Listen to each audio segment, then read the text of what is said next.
historia de España, mucho que celebrar.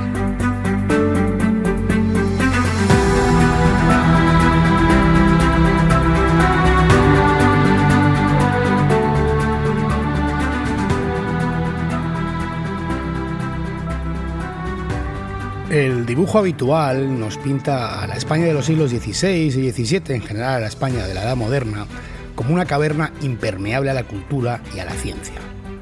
Cegada por el fanatismo religioso y poblada por gentes vigiladas por la Inquisición hasta en el retrete. Un yermo de sabiduría en el que resultaba imposible que el más mínimo brote de brillantez filosófica o del pensamiento pudiera abrirse paso. Si concretamos en Castilla, ese dibujo de bajo coste nos traza una tierra de brutos, opresores de la periferia, ajenos al saber y enemigos de las letras. El lugar del que, según este esbozo de aluvión, salieron los genocidas que exterminaron a los habitantes de América con la única intención de robarles sus riquezas. Todo ello coronado por unos reyes y unas élites cuya alergia al conocimiento y al avance cultural era solo equiparable a su desprecio por las vidas inocentes, los bucólicos indígenas a los que había que desposeer y exterminar sin otorgarles siquiera la condición de seres humanos. Suele ocurrir, cuanto más exagerado es un estereotipo, un tópico, más alejado está de la realidad. Y concretamente este, es uno de los que peor refleja lo que quiere contar, o bueno, lo que pretende querer contar.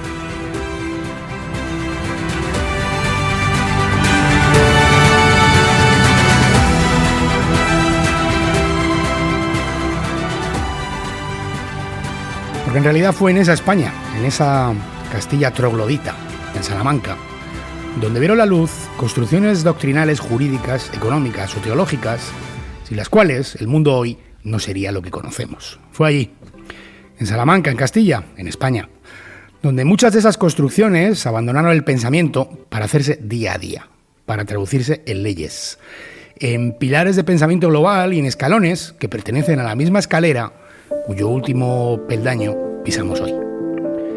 La Escuela de Salamanca y sus protagonistas son, sin duda, una de las más brillantes escuelas del pensamiento de la historia del hombre. Muy posiblemente la más influyente de los últimos 5 siglos y sin duda, la única que puede mostrar tal conjunto de pensadores y tal producción intelectual en distintos campos del saber.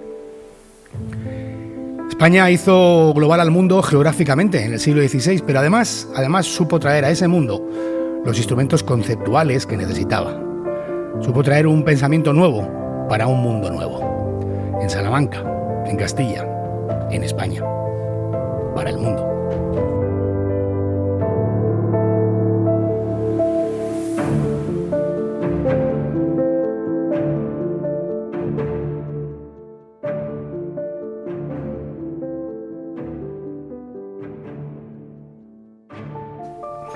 Este es nuestro audio número 20, una cifra redonda que me pone muy contento y que me hace recordar que estamos aquí gracias a vosotros, a los suscriptores, a los que escuchan, a los que difunden y a nuestros crecientes mecenas. Muchas gracias a todos, de verdad. Si queréis uniros al grupo de aquellos que nos ayudan con una pequeña aportación económica, deciros que podéis hacerlo apretando el botón azul Apoyar de iVoox o a través de la plataforma Patreon, cuyo enlace os dejo en la descripción del episodio. Una de las cosas que voy a hacer en el futuro próximo con vuestras aportaciones es abrir una página web de mucho que celebrar. No sé todavía cuándo va a estar disponible, pero bueno, os iré informando. Y creo que nos va a ofrecer a vosotros y a nosotros muchas posibilidades. Y si queréis seguirnos en las redes sociales, os dejo los enlaces a todas nuestras cuentas en el mismo sitio, en la descripción del episodio. Y ahora sí, comenzamos.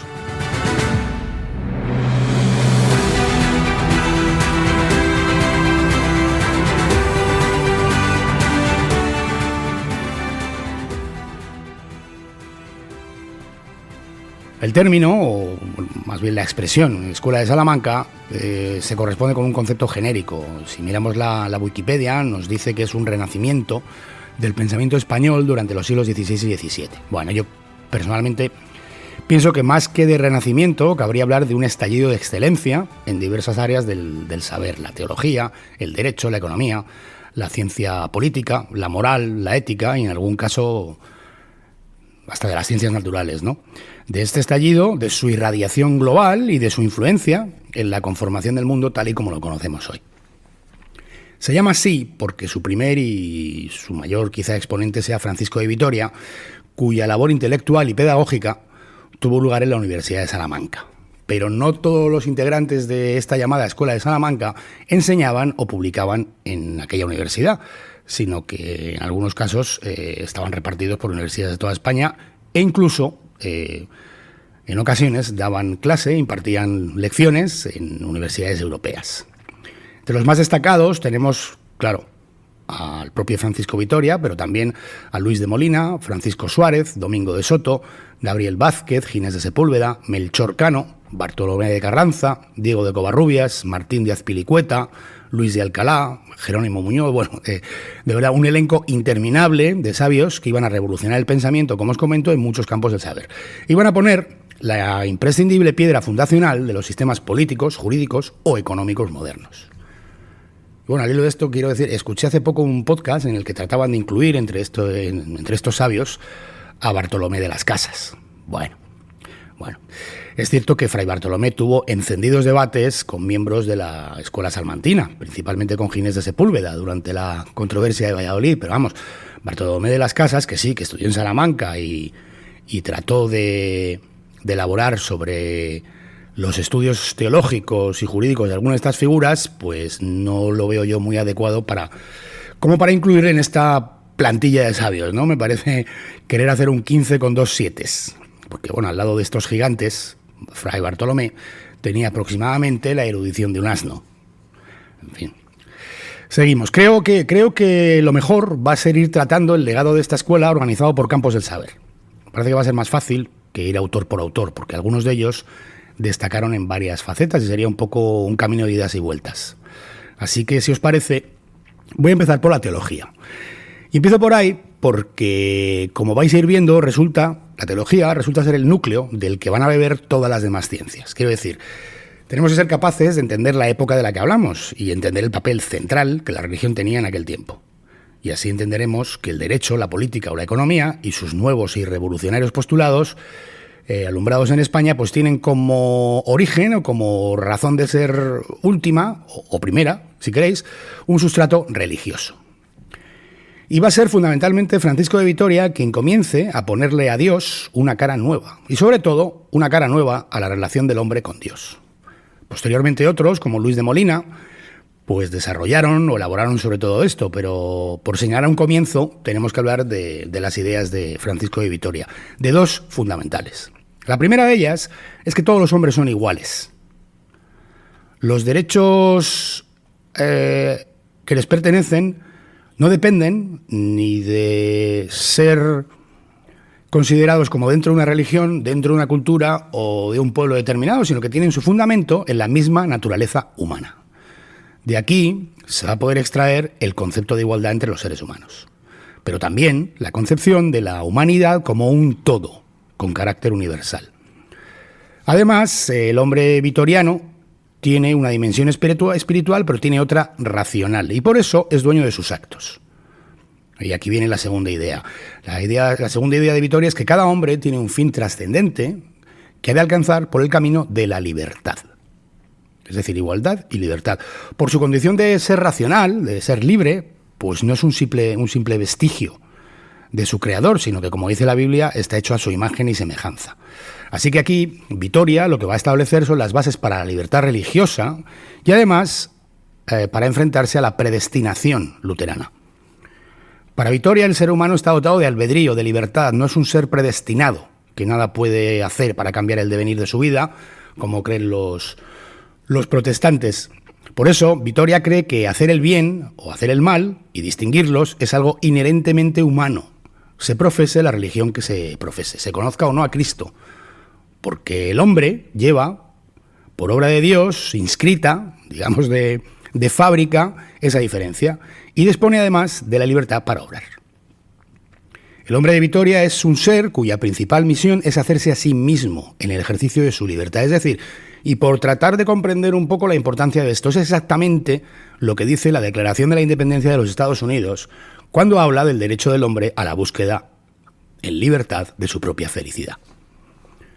Declaración que también habla de verdades en sí mismas, y cuando habla de ellas se refiere a los principios que inspiran esa declaración y que se relacionan con la existencia de una ley superior que distingue el bien y el mal, y que está en todos los hombres. Como veis y como vais a ver, y aunque no sea algo de general conocimiento, el pensamiento de este dominico y de otros pues va a tener un alcance enorme. Vitoria se inspiraba en Santo Tomás, que a su vez se inspiraba en Isidoro de Sevilla, como sabéis. Y lo que hace es dar un paso adelante en lo que se conoce como la escolástica, que es un movimiento medieval que se apoya en la filosofía clásica para interpretar la religión. Es un movimiento que de alguna manera trata de congraciar fe y razón. Es el intellige ut credas, crede ut intelligas de San Agustín. Entiende para creer, cree para entender. Bueno, pues Vitoria y los estudiosos de Salamanca lo van a llevar mucho más lejos. Y además con consecuencias revolucionarias para el derecho, la política o la economía, como vamos a ver. Respecto al derecho, pasando ya al derecho, estas formulaciones de Vitoria tienen como inevitable consecuencia un principio de largo alcance, que los derechos humanos no dependen ni pertenecen a una religión, a una cultura o a un pueblo, sino que tienen su fundamento en la misma naturaleza humana. Por lo tanto, se pueden establecer como criterios universales para todos los hombres y todos los pueblos.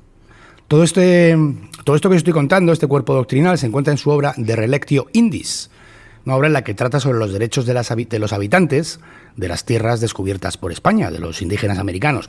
Y de este pensamiento va a extraer su afirmación, por ejemplo, de que si se esclavizara a los indios de América se estaría negando su potestad de autogestionarse, a la que tienen derecho. Y viene a raíz de una consulta, la consulta que le hace el emperador Carlos I a Vitoria, acerca de si los títulos que maneja para la conquista de América son justos. Como veis, lejos de tratar de imponer una visión absolutista y monolítica, el carácter de la corona española muestra preocupación por saber si lo que hace es justo, se autocuestiona y pone en manos de sabios dilucidar la justicia o no de sus acciones. La corona española está, de este modo, pues no solo ejerciendo una autocrítica, sino extendiendo a la sociedad civil, al extrarradio de lo puramente político, la decisión sobre cuestiones que son capitales. Ya os conté que esto lleva a la detención de la conquista de América por parte de Carlos I. Carlos I detiene la conquista de América.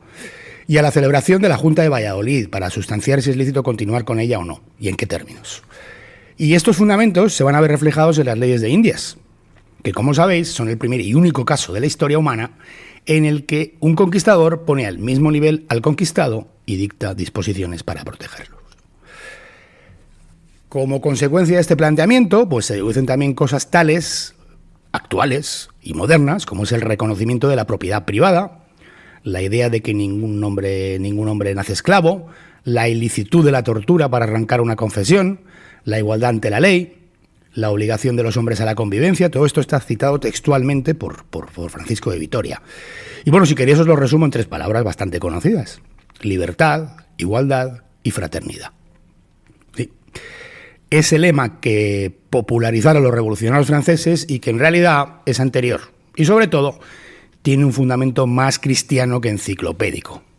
Con una salvedad además, y es que los derechos que derivan de la concepción salmantina son humanos, pertenecen al ser humano por serlo, por nacer.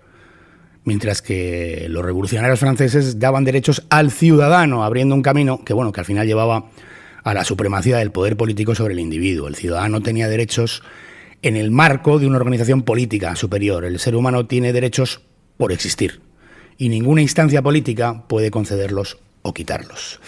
Algo de lo que ya hablaron San Isidoro de Sevilla y Santo Tomás, y que desde Salamanca se va a ver reflejado en el derecho positivo, en las leyes de Indias. Pero quizá una de las cosas más llamativas de todo esto sea la idea de universalidad, de globalidad.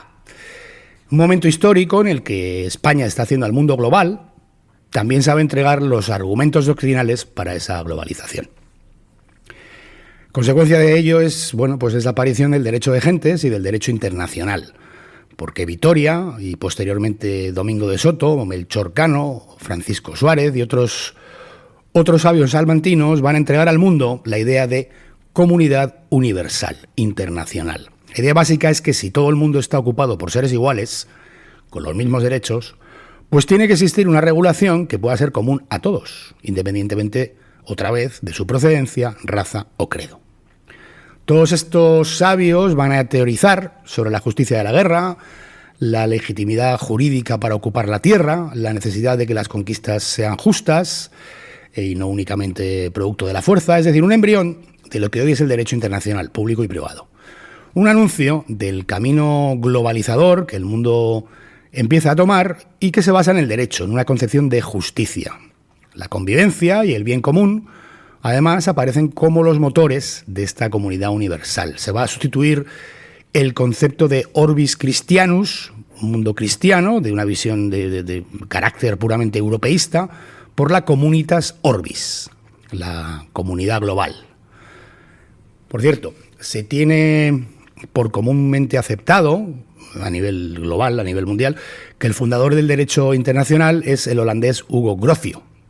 Pero bueno, la verdad es que no solo la obra de Grocio es unos 80 años posterior a Salamanca, es que además se apoya en el pensamiento salmantino. Pero bueno, en fin, lo de siempre. A veces somos muy torpes poniendo en valor lo nuestro. Hacemos una pausa y seguimos.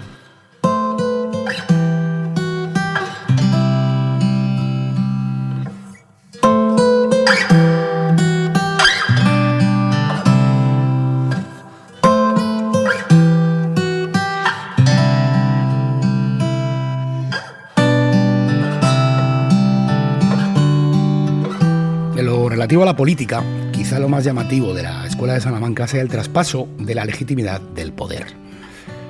La concepción del pueblo como legítimo poseedor del poder político, desplazando al rey. Es cierto que ya en la España medieval, en el Fuero de León y en los decreta de las Cortes de León, se había empezado a caminar en este sentido. Pero Salamanca va a dar pensadores que nos entregan este punto de vista, pues no ya de una manera localista o limitada a un reino, sino con una vocación universal. Padre Vitoria, por ejemplo, hablaba de la soberanía del pueblo y del principio del consentimiento por parte de ese pueblo como origen del poder real. Incluso del derecho de rebelión frente a los tiranos. Pero bueno, tras él son muchos los autores salmantinos que van a abundar en todo ello. Quizá los más destacados sean Francisco Suárez y el padre Mariana. Mirad, por poner esto en contexto un poco, Inglaterra tuvo en los siglos a caballo, ¿no? Entre los siglos XVI y XVII, a un rey que era bastante erudito, se llamaba Jacobo I. Le llamaban el rey teólogo. Jacobo I defendía el estatus de cuasi-divinidad del soberano. Es decir, era una especie de semidios, ¿no? Algo parecido a lo que pensaban los emperadores romanos más recalcitrantes, ¿no? Como Nerón o como Cómodo. Y bueno, esto no era un fenómeno inglés, es una idea que era imperante en toda Europa, ¿no? Hasta el punto creía este rey en esa entrega del poder directa por parte de Dios, que exigía a sus súbditos un juramento de fidelidad. Contra esto, Francisco Suárez va a escribir una obra titulada Defensio Fidei Catholicae adversus Anglicanae secte errores, título largo, bueno, y otras muchas, ¿no? En las que afirma que los hombres nacen libres. Los hombres son libres por nacimiento y nunca pueden ser siervos de otro hombre. Pueden desobedecer e incluso deponer a un gobernante injusto. Esta idea también la va a desarrollar el también perteneciente a la Escuela de Salamanca, Luis de Molina. Para Suárez, el poder político reside en la sociedad, que se constituye de una manera consensuada y contractual, porque esa comunidad está formada por el consenso de voluntades individuales libres, es decir, los individuos deciden libremente constituirse en sociedad.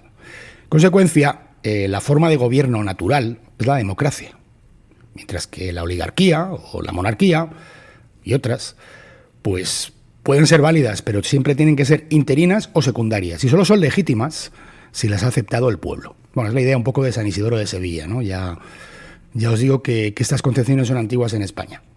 El poder lo otorga Dios al pueblo, que es el verdadero depositario de ese poder, y es el pueblo quien lo delega libremente en el rey. Así, pues, podemos citar a Suárez, que dice que Dios no concede el poder directamente al monarca, sino al pueblo, que lo transmite libremente al rey mediante un pacto modificable. Por ello, el poder no es de derecho divino, es de derecho humano, y es más o menos amplio por libre pacto. El rey no media entre la voluntad de Dios y el pueblo, sino que es al revés, el mediador es el pueblo. Hay que destacar, también os he dicho, de manera muy especial a otro autor que es imponente, ¿no? Que es el jesuita Juan de Mariana. Juan de Mariana escribió, a petición de Felipe II, ese rey oscurantista, ¿no? Que solo sabía rezar el rosario, vestir de negro, y era enemigo de la ciencia y el pensamiento. Escribió, la obra De Regi. En esa obra, Mariana afirma que el individuo y la sociedad son anteriores al poder del rey. Así que la existencia de un gobierno por sí misma ya significa un límite a la libertad. Un límite necesario, pero que para ser válido debía estar fundamentado en la voluntad popular. Decía que si para nuestro propio bienestar necesitamos que alguien nos gobierne, pues nosotros somos los que debemos dar el imperium, no él quien debe imponérnoslo, como decía él, con la punta de la espada. Mariana defiende incluso el tiranicidio, es decir, el asesinato del tirano en caso de necesidad. Como anécdota os puedo contar, no sé si lo sabéis, que los franceses a su república le han dado un nombre propio, Marianne. Los franceses llaman a su república Marianne y es en honor a este pensador español, Juan de Mariana. En fin, si uno se lanza a una búsqueda por los canales habituales incluso los libros de bachillerato de hoy en día, de los pilares fundamentales de la filosofía política de la Edad Moderna, pues las figuras más destacadas que va a encontrar en casi cualquier sitio pues son Locke, Hume, Hobbes, británicos. Y ciertamente son pilares fundamentales de los sistemas políticos y democráticos, de libertades que hoy disfrutamos. Esto creo que es indiscutible, ¿no? Pero lo cierto es que la concepción como principio de base de la soberanía popular, como fuente del poder político, es salmantina. Y si me apuráis, es incluso de la España medieval. Ya dijo Jefferson, padre de la Constitución de los Estados Unidos, que el Fuero de León es el referente más antiguo de las libertades de los hombres. Y a toda esta ideología medieval, Salamanca va a ponerla en valor, fundamentándolo todo con un brillo intelectual y con una erudición que el mundo, hasta entonces no había conocido. Sin ir más lejos, y aunque sean divergentes en muchas otras cosas, esa teoría del contrato de Suárez, del consentimiento popular, esa obligación del gobernante de servir a la sociedad, de la que recibe el poder, del padre Mariana, están al final en esos autores anglosajones que os he citado y también en muchos enciclopedistas franceses. Ahora sí, lo que sí que os puedo contar es que antes de todo eso y durante mucho tiempo, las obras de Suárez, de Mariana y de otros autores españoles que abogaban en este sentido, estuvieron prohibidas en muchas naciones de la tolerante Europa protestante o en Francia, donde concretamente se llegaron a quemar públicamente.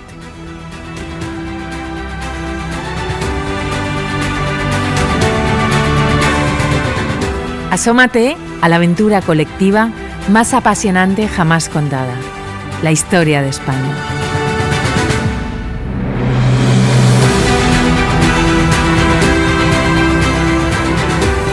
Se tiene por padre ideológico y espiritual de la economía de mercado, de la economía moderna, a Adam Smith, pero lo cierto es que los fundadores reales de la ciencia económica escribieron 2 siglos antes que él. No eran economistas como tales, porque lo que hicieron realmente es basar sus afirmaciones y sus teorías en fundamentos teológicos o morales. Son los llamados escolásticos tardíos españoles, también pertenecientes a la Escuela de Salamanca. Entre los más destacados encontramos a Domingo de Soto, Tomás de Mercado o Martín de Azpilicueta, que es el padre de la llamada teoría cuantitativa del dinero. Azpilicueta observó que la abundancia de dinero generaba inflación y, por lo tanto, un incremento de precios y carestía. Constató el hecho de que los países en los que el oro y la plata eran escasos, los precios de los bienes eran inferiores a los países que tenían abundancia de estos metales, porque el metal precioso era una mercancía más y tenía menos valor adquisitivo cuanto más abundante era. Una gran paradoja, ¿no? Porque la posesión de abundante oro y plata al final generaba pobreza, ¿no? Esta teoría demuestra además que el incremento de la masa monetaria en circulación ocasiona un incremento proporcional en el nivel de los precios. Hablaba también del precio justo de los bienes, llegando a la conclusión de que dependía de la oferta y la demanda de esos bienes únicamente. Abundando en esto, Domingo de Soto decía que un bien vale aquello por lo que puede ser vendido, es decir, que es el mercado el que determina el precio de un bien, más allá de su valor intrínseco, y que ese valor no es el mismo en todas partes. no es el mismo en todas partes por razón de lo que exponía Azpilicueta en la teoría cuantitativa del dinero. Todo esto último motivaba pues, la necesidad de encontrar valores de equivalencia también entre las distintas monedas o divisas. Todos ellos se oponían a los monopolios, creían en la autorregulación del mercado y rechazaban la imposición de los precios por parte del poder. Defendieron además la propiedad privada y teorizaron sobre cómo y en qué cuantía era legítimo y ético cobrar intereses en los préstamos. Así que, bueno, como veis, afirmaciones y teorías que no hacen sino describir lo que hoy conocemos como la economía de mercado o el mercado libre, cuyos fundamentos, ya veis, no provienen, como se cree de manera generalizada, del mundo anglosajón y protestante, sino de un conjunto de sabios pertenecientes a la Escuela de Salamanca y que son muy anteriores a Adam Smith o David Ricardo, no digamos ya a Keynes o a Milton Friedman. Entre estas obras y trabajos, todas ellas del siglo XVI o principios del XVII, está la teoría cuantitativa del dinero, la teoría de la paridad, del poder adquisitivo del dinero, la teoría del valor marginal del dinero, la doctrina de la demanda de dinero, la interpretación de la oferta monetaria, la doctrina del mercantilismo monetario, la teoría y mecanismos de la competencia, la justificación de la venta con precios libres en los productos de lujo y en artículos de primera necesidad, la idea de la imposibilidad de que el hombre conozca el valor exacto del precio justo de un producto, o la doctrina de los tres actores principales del mercado, a partir de los cuales se puede conocer el precio justo. Así que, como veis, bueno, pues un montón de obras que al final pues son el fundamento de la ciencia económica tal y como la conocemos hoy. En lo relativo a lo que comúnmente conocemos como ciencias, la Escuela de Salamanca quizá no fue tan fecunda como en el campo del pensamiento, pero sí que hubo logros notables, siendo, bueno, quizá el más llamativo el de elaborar los cálculos astronómicos y matemáticos que hicieron posible el calendario gregoriano, es decir, el calendario que usamos hoy en todo el mundo. Se llama gregoriano porque el promotor fue el Papa Gregorio XIII. Hasta entonces se venía usando el calendario juliano, llamado así por haberse instaurado por Julio César en el 46 a.C. El Papa buscaba un calendario con mayor regularidad y con menor desfase que el juliano, y para ello pues eran necesarios cálculos astronómicos y matemáticos muy precisos. Cálculos que fueron llevados a cabo por los sabios salmantinos mediante la observación celestial y, ojo, las tablas astronómicas alfonsíes, que habían sido realizadas durante el reinado de Alfonso X el Sabio de Castilla, o sea, unos 3 siglos antes. El equipo de matemáticos y astrónomos fue dirigido por el toledano Pedro Chacón, que era matemático y era teólogo. Y el calendario fue introducido en el año 1582, aunque al principio, bueno, pues solo fue adoptado por los países de fe católica. Pero a lo largo del tiempo pues se fue extendiendo a todo el mundo conocido, ¿no? Es cierto que existen otros calendarios, como el chino, por poner un ejemplo, pero solo hay uno que sea común a todos y que todo el mundo use aparte del suyo, y es el gregoriano, ¿no? Por otro lado, y hablando de física, por ejemplo, hay que destacar otra vez a Domingo de Soto, pero esta vez no en el campo de la economía, sino, ya digo, el de la física. Domingo de Soto fue el primero en establecer que un cuerpo en caída libre sufría una aceleración constante. Este pensamiento al final fue clave a la hora de las conclusiones a las que llegaron sobre la fuerza de la gravedad Galileo o Newton. Se cultivaron disciplinas científicas como las matemáticas. Por cierto, la primera Academia de Matemáticas de Europa fue creada por Felipe II en Madrid en el año 1582. Las matemáticas, la geografía o la astronomía, incluyendo en el temario las obras de Nicolás Copérnico, que estaban prohibidas en toda Europa y, sin embargo, se permitían y estudiaban en Salamanca, en la inquisitorial España.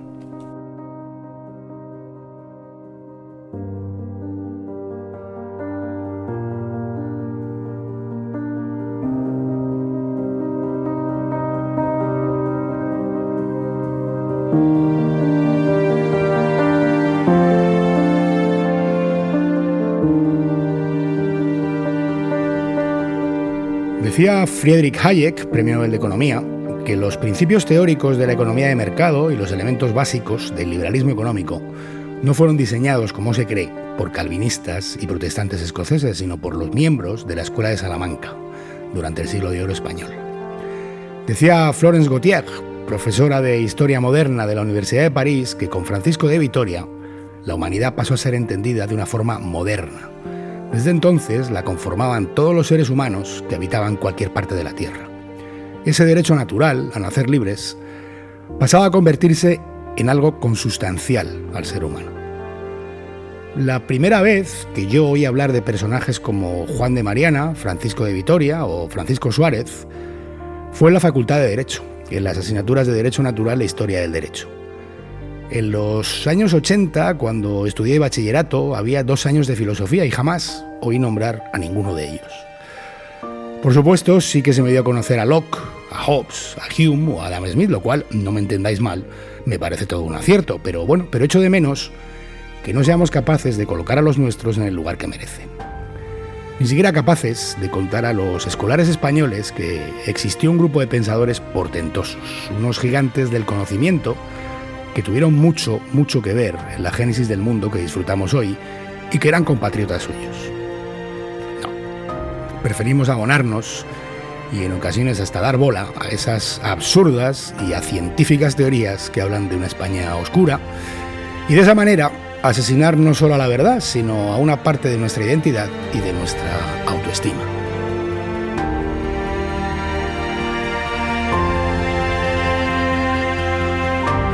Fue España quien llevó al mundo de la mano en la transición de la Edad Media a la modernidad, quien comenzó el camino que haría a ese mundo global. Con carabelas, sí, con mapas, con arcabuces y espadas también, con hombres y mujeres únicos, claro, pero sobre todo con libros, con ideas, con el impulso y la vitalidad de una nación que había luchado durante 8 siglos por mantener su esencia, su identidad, y que supo aprovechar esa inercia, ese vigor y esa energía para cambiar el mundo y reinventarlo. En Salamanca, en Castilla, en España, para el mundo. Un abrazo bien grande, nos vemos por aquí.